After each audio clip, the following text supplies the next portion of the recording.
students, standard 10 chapter number 5 arithmetic progressions exercise number 5.3 last video में हमने question number 16 तक discuss किया था। नाउ आगे हम क्वेश्चन नंबर 17 से स्टार्ट करेंगे, राइट। सो ध्यान से समझना क्वेश्चंस क्या है, टेक्स्ट बुक को साथ में रखना है आपको।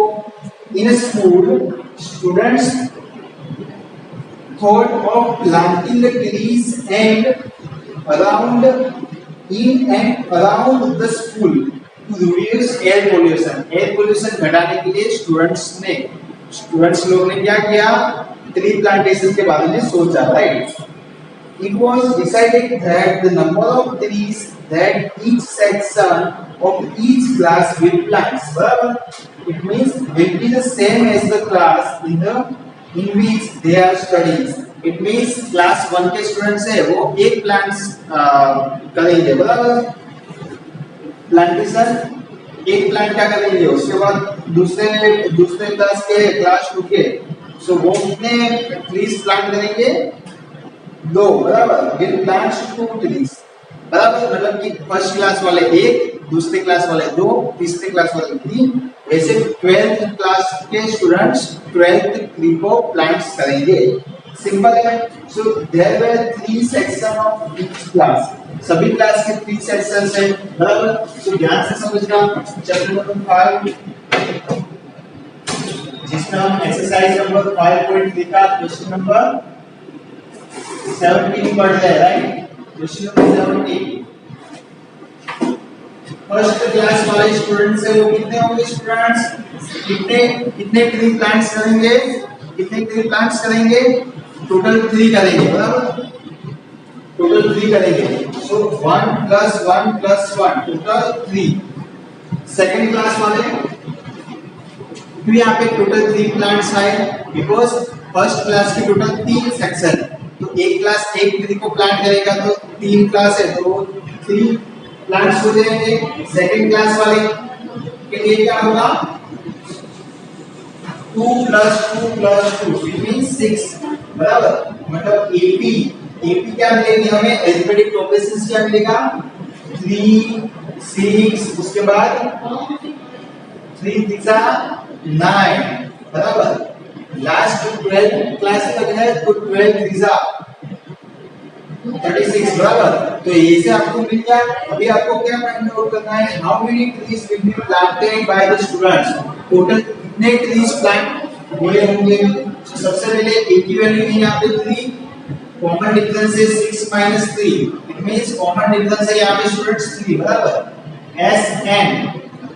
एसएन मतलब कि लास्ट टर्म है, हमें बताया गया है 36, लास्ट टर्म कितना है स्टूडेंट्स, 36, राइट।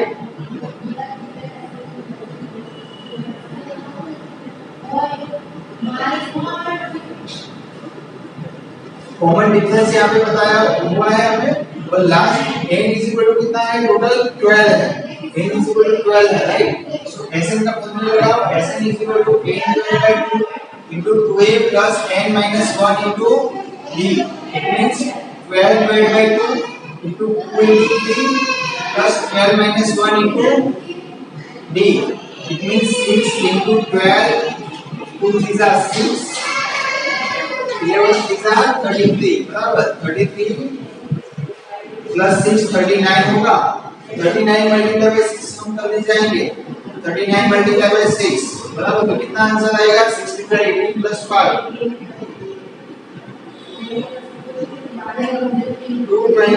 234, मतलब कि टोटल 12 तक के स्टूडेंट्स मिला के 234 ट्रीज का प्लांटेशन करेंगे। समझ में आया आपको। नेक्स्ट क्वेश्चन देखो,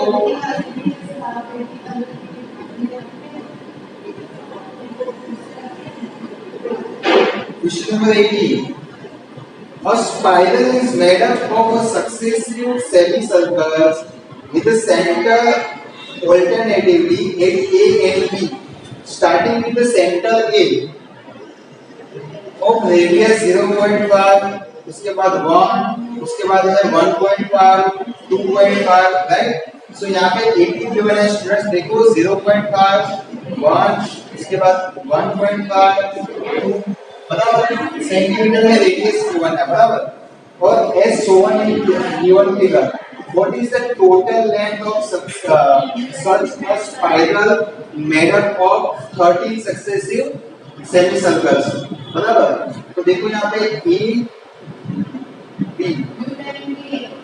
ऐसे है, उसके बाद यहाँ से दूसरी रेडियस का सेमीसर्कल है, फिर यहाँ से तीसरी रेडियस का है, वैसे आपको स्पाइरल बनाना है बराबर। 13 टोटल सेमीसर्कल बनाने हैं। फर्स्ट सेमीसर्कल के लिए 0.5 है, सेकंड सेमीसर्कल के लिए रेडियस है 1, तो 13 का आधा कितना स्टूडेंट्स 6.5, तो लास्ट के लिए कितनी होगी 6.5 होगी। तो वैसे आपको 80 मिल गया बराबर ना। फर्स्ट के लिए 0.5, सेकंड के लिए 1, मतलब आधा आधा करना है, तो 13 के लिए 13 का आधा 6.5, इतना आपको समझ में आया। दूसरा क्या गिवन है, what is the total length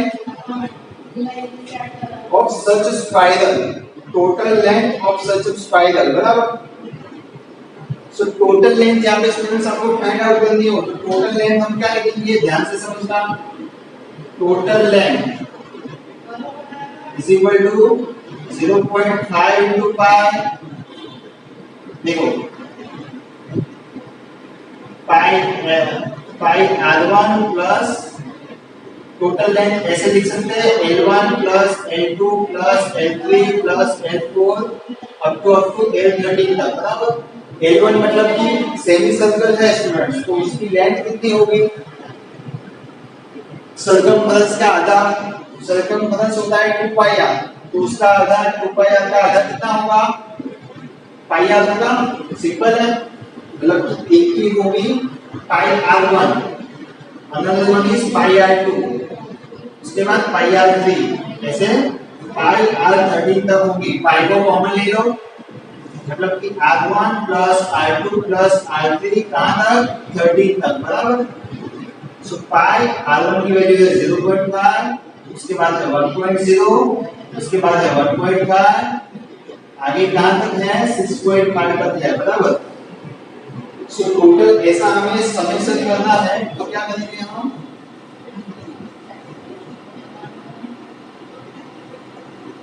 यहाँ पे सिंपल स्टूडेंट्स आपका ए पता है 0.5, दूसरा हमें गिवन है लास्ट टर्म गिवन है स्टूडेंट्स, लास्ट टर्म भी गिवन है, तो कॉमन डिफरेंस कितना है 1.0 माइनस 0.5, मींस कॉमन डिफरेंस है आपका 0.5 राइट। कॉमन डिफरेंस स्टूडेंट्स आपका क्या है 0.5 है, n की वैल्यू 13 है, सो Sn का फॉर्मूला लगाओ, Sn n / 2 into 2a plus n minus 1 into d right, so 13 divided by 2 into 2 into 0.5 plus 13 minus 1 into d 0.5 right, so 2 multiplied by 0.5 होगा 1, simple है, और यहाँ पे 13 minus 1 12 मल्टीप्लाई बाय 0.5, 12 5 जा 60, मतलब कि 6 होगा आंसर बराबर। 13 डिवाइड बाय 2 और यहाँ पे होगा 7, सो 13 को 7 से मल्टीप्लाई कर दो, पहले क्या करोगे 13 को 7 से मल्टीप्लाई कर दोगे, सो ये आपको ऐसे मिला स्टूडेंट्स बराबर ना। ये जो सभी का एडिशन है वो मिल गया, सो टोटल लेंथ क्या लिखेंगे हम, total length is equal to pi into ये सब का एडिशन हमें मिल गया कितना students 30 divide by 2 multiply by 7, पाई को पाई की वैल्यू है 22 डिवाइड बाय 7 7 कैंसिल हो जाएगा, 11 2 जा 22, 13 मल्टीप्लाई बाय 11 कितना आंसर आएगा 143 सेंटीमीटर आपका आंसर होगा। 13 मल्टीप्लाई बाय 11 करोगे तब। क्वेश्चन नंबर 9 को सॉल्व करते हैं अभी। 200 logs are stacked in the following manners, 20 logs in a bottom row, मतलब कि 20 logs है वो ऐसे बॉटम पे रहेंगे ऐसे 20 बराबर, उसके बाद 19 होंगे, उसके बाद 18 होंगे, समझ में आ रहा है, उसके बाद 17 होंगे राइट। इस तरह से लॉग्स को हमें अरेंज करना है एक के ऊपर एक। आगे क्या लिखा हुआ है, इन अ bottom row 19 in the next, 18 in the row next to the its 10 and so on. In how many rows are 200 log placed? मतलब कि 200 logs जो होंगे वो कितनी रो हमें चाहिए, तो वो 200 log सारे हो जाएंगे, बराबर। तो देखो, and how many logs are in the top row, और जो सबसे टॉप रो होगी इसमें कितने logs होंगे। तो सबसे पहले यहाँ पे 20, उसके बाद 90, 80 ऐसे ऐसे आएगी, ये भी फॉर्म हो जाएगी। ए की वैल्यू है 20 स्टूडेंट्स, ए की वैल्यू है 20, डी की वैल्यू 90 माइनस 20, मतलब कि डी है हमारा -1। और टोटल लॉग्स कितने हैं, ऐसे हमें बताए हैं 200, ऐसे हमें 200 बताए हुए हैं। ऐसे में फॉर्मूला लगाओ, n divide by 2 into 2a plus n minus 1 into d। ऐसे की वैल्यू है 200, n divide by 2 2 into 20 plus n minus 1 into -1। Simple है। नेक्स्ट देखो, 200 इससे मल्टीप्लाई हो जाएगा, 400 होगा, 400 is equal to n into 40 -1 यहाँ से अंदर जाएगा तो साइन चेंज, माइनस है तो 1 माइनस है तो प्लस हो जाएगा, बराबर। 400 इज इक्वल टू क्या होगा, n into 40 plus 1 41 minus n, it means 400 is equal to 41 n minus n square. अभी ये दोनों टर्म्स को इससे ले आएंगे तो माइनस वाला टर्म्स प्लस हो जाएगा और प्लस वाला टर्म माइनस हो जाएगा। कांस्टेंट टर्म प्लस है वो ये लास्ट में लिख दिया। इतना समझ में आया आपको? अभी आपको 400 लाना है, कितना लाना है, 400। तो आप उसको देखोगे 21 1 मल्टीप्लाई बाय 400 मतलब कि 400 आपको लाना है। 41 में ऐसे तो कैसे पार्ट्स हम करेंगे, जैसे मल्टीप्लिकेशन 400 आए और एडिशन आए 41, सो 25 मल्टीप्लाई बाय 16 करोगे आप तो हो जाएगा, बराबर। सो देखो n square minus 25n minus 16n plus 400 is equal to 0। समझ में आया आपको? n को कॉमन ले लो यहाँ से, यहाँ पे होगा n माइनस 25, यहाँ पे माइनस 16 कॉमन लोगे तो यहाँ पे भी आएगा n माइनस 25। समझ में आया? क्या किया, कॉमन निकालना मतलब कि उससे डिवाइड करना। n स्क्वायर है तो n बचेगा, n तो कॉमन, यहाँ पे 25 बचेगा, यहाँ पे माइनस 16 कॉमन लिया है, माइनस लिया है मतलब यहाँ पे साइन चेंज हो जाएगी, बराबर। दोनों में से अभी कॉमन है n माइनस 2, n माइनस 25 उसको कॉमन ले लो, यहाँ पे n minus 16 is equal to 0। So n की वैल्यू 25 होगी, यहाँ पे n की वैल्यू 16 होगी, मतलब कि 25 रोज हो सकते हैं या फिर 16 रोज हो सकते हैं। अभी दोनों पॉसिबल है। तो सबसे पहले n की वैल्यू 25 लेके देखो, n पे रखो, n is equal to a plus n minus 1 into d, बराबर ना। एक बात कॉमन है, यहाँ पे 25 नंबर की रो में कितने लॉग्स होंगे और 60 नंबर की रो में कितने लॉग्स होंगे, वो आप फाइंड कर लो, तो उससे आपको पता चल जाएगा कौन सी n की वैल्यू सही है, बराबर। सो 25 नंबर की रो है, उसके लिए 825 लगाओ, a की वैल्यू है 20, 25 माइनस 1 इनटू d की वैल्यू है कितनी स्टूडेंट्स, कॉमन डिफरेंस है आपका -1, सो 20 यहाँ पे 24 इनटू -1 मतलब कि 20 माइनस 24 -4, 825 होगा।